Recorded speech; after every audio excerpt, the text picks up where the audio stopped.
Yeah, I couldn't agree with you more. People don't understand that going to a city council meeting, sitting there writing some notes and then writing line after line after line of what everybody said is not necessarily journalism. Journalism involves putting things in context. Also, being a reporter is not just sitting there on your blog linking to 6 other people's stories and then coming to a conclusion and maybe having 3 paragraphs about what you think about what everybody else just wrote, because where's the new value in that? Quite honestly, I don't care. There's lots of information out there I just plain don't care about. So we do have to explain to the public a little bit more about what it takes to be a journalist, what it is that they do. I could not agree with you more. Yeah. I might suggest, though, and this is a good forum for that part of that is teaching the public to be their own journalists, which will improve pressure on freedom of information and transparency. Yeah, they might see how hard it is. Well, and they'll see how hard it is and want some growth to help them. Yeah.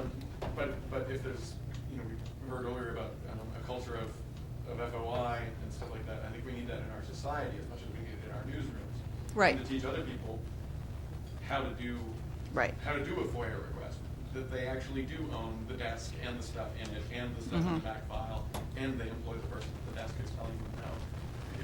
If ordinary citizens begin to think that way and operate that way, frankly, it'll make our jobs easier.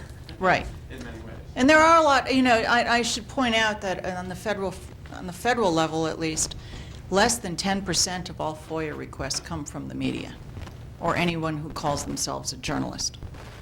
It's citizens, it's employers, it's landlords, it's all sorts of people who are using it. It's an astonishingly, like fully 40% of all FOIA requesters for the Justice Department, for example, are prison inmates. They all want their own files. But, journalists actually make up a minute number out of all of the requesters out there in any state and federal government.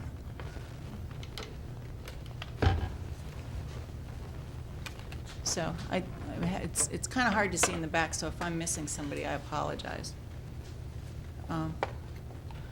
Nothing else? Oh, okay. Maybe the one thing we haven't talked about yet is we also have to convince our consumers this is something you need to actually pay for to support. Right. That's, yeah. If newspapers continue to put all their content on the web. That's kind of what I was getting to when I said something about these kids. 700 kids in this auditorium. The first one of you who figures out how to make money off of this new technology is going to be the next Bill Gates, because you're going to be the ones who figure out how to teach the public that there's value to this information. We all know that there's value there. Heck, the government obviously thinks information has value. Look what they want to charge us for it, It's pretty crazy. All right, well, thank you for inviting me, and good luck. I'm going to sit in the back for a while, and then I have to catch a plane. Thank you very much.